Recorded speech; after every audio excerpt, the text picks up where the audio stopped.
আসসালামু আলাইকুম। যে বা যারা যেখান থেকে দেখছেন সকলকে ধন্যবাদ জানিয়ে শুরু করছি। দর্শক, এই আওয়ামী লীগ কিন্তু বঙ্গবন্ধুর আওয়ামী লীগ ছিল। এই আওয়ামী লীগ কিন্তু সাধারণ মানুষের আওয়ামী লীগ ছিল।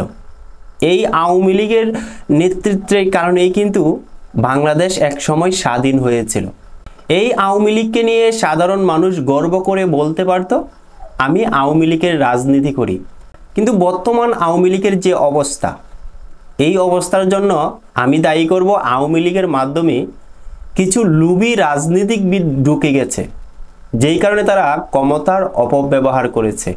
কিন্তু বর্তমানে এই দলটা যে কাদের কিনারায় এসে দাঁড়িয়েছে, এখান থেকে কিন্তু এই দলটার অবশ্যই কামব্যাক করা উচিত আমি মনে করছি।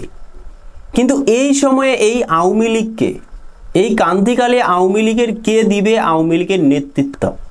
তবে এই জনসম্মুখে সোশ্যাল মিডিয়াতে অনেক খবরাখবরে শোনা যাচ্ছে তিনজন ব্যক্তি দূর সময়ে আওয়ামী লীগের নেতৃত্ব দেওয়ার জন্য প্রস্তুত আছে। তবে নাম্বার ওয়ান যেই মানুষটি, উনি হচ্ছেন আওয়ামী লীগের এই সাবেক রাষ্ট্রপতি আব্দুল হামিদ সাহেব। উনি কিন্তু বাটি মানুষের গর্ব। এক কথায় বলতে গেলে কিশোরগঞ্জ এলাকার যে বাটি অঞ্চল আছে, সবার নয়নের মণি হচ্ছে আব্দুল হামিদ সাহেব, সাবেক রাষ্ট্রপতি। ওনার রাজনীতিতে আপনি কোনো কলঙ্কের দাগ মনে হয় না আপনি পাবেন। সবাই কিন্তু বাড়িঘর ছেড়ে পালিয়েছে, সবাই অনেক লাঞ্ছনার শিকার হয়েছে, কিন্তু আব্দুল হামিদ সাহেবের রাজনীতিতে কোনো কলঙ্কের দাগ আমি এই পর্যন্ত শুনিনি। সব রাজনীতিবিদের নাম আমি শুনেছি, মামলা হয়েছে, টর্চারের শিকার হচ্ছে, কিন্তু আব্দুল হামিদ সাহেবের কোনো এরকম কথাবার্তা এখনও শোনা যায়নি নিউজ পাড়াতে। তবে আপনি আওয়ামী লীগের এই দূর সময়ে সাবেক রাষ্ট্রপতি আব্দুল হামিদ স্যারকে আওয়ামী লীগের নেতৃত্ব দেওয়ার যে সিদ্ধান্ত নিতে যাচ্ছে কিংবা নিবে মনে হয়, আপনি ওনাকে কীরকম চোখে দেখেন, কিংবা এই ক্রান্তিকালে কি আওয়ামী লীগের দায়িত্ব উনি নিতে পারবেন কিনা, নিলে ভালো হয় কিনা, তো আপনারা কমেন্ট বক্সে জানিয়ে দেবেন। নাম্বার দুয়ে যে ব্যক্তিটি আছেন, উনি হচ্ছেন নারায়ণগঞ্জ সিটির একটানা তৃতীয়বারের মেয়র সেলিনা হায়াৎ আইবি, যে কিনা শামীম উসমানকেও হারিয়ে তিনি সিটির মেয়র হয়েছিলেন। যত নেতা কর্মী আছে সকলেই কিন্তু হামলা ভাঙচুরের, বাড়িতে আগুন, অনেক কিছু শিকার হয়েছেন, মামলা থেকে শুরু করে বিভিন্নভাবে তারা অপদস্থ হয়েছেন। তবে সেলিনা হায়াৎ আইবি এখনও কোনো অপদস্থের শিকার হননি। সেলিনা হায়াৎ আইবি হচ্ছে সকল দলের নেতা, জনসাধারণের নেতা। উনি কিন্তু ওনার দল ক্ষমতা ছিল তখন কিন্তু সিটি মেয়র ছিল নারায়ণগঞ্জের। কোনো কবরে শোনা যায়নি উনি সাধারণ মানুষের প্রতি ব্যাঘাত ঘটিয়েছে, অন্যায় করেছে, অত্যাচার করেছে, ক্ষমতার অপব্যবহার করেছে।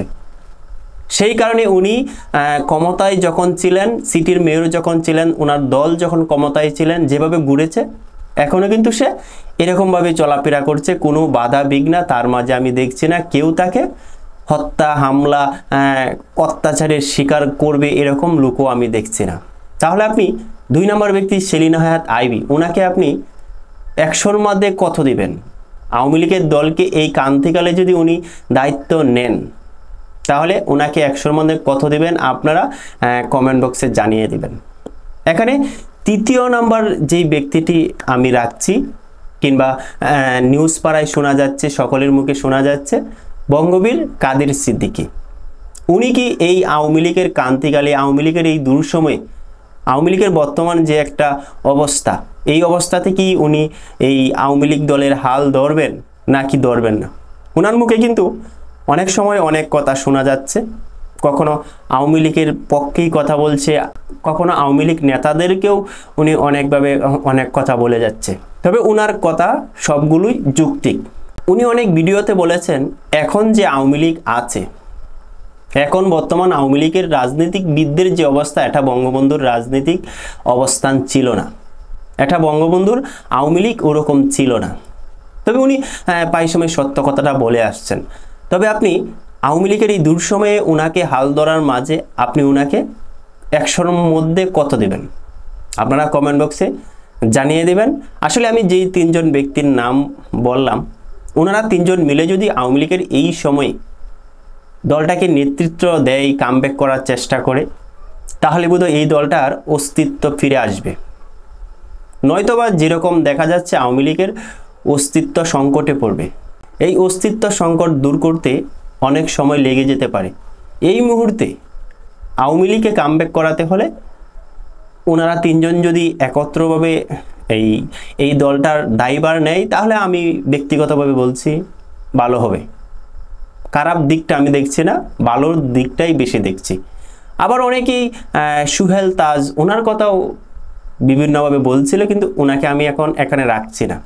দর্শক সকলেই ভালো থাকবেন এই কামনা করি। আসসালামু আলাইকুম।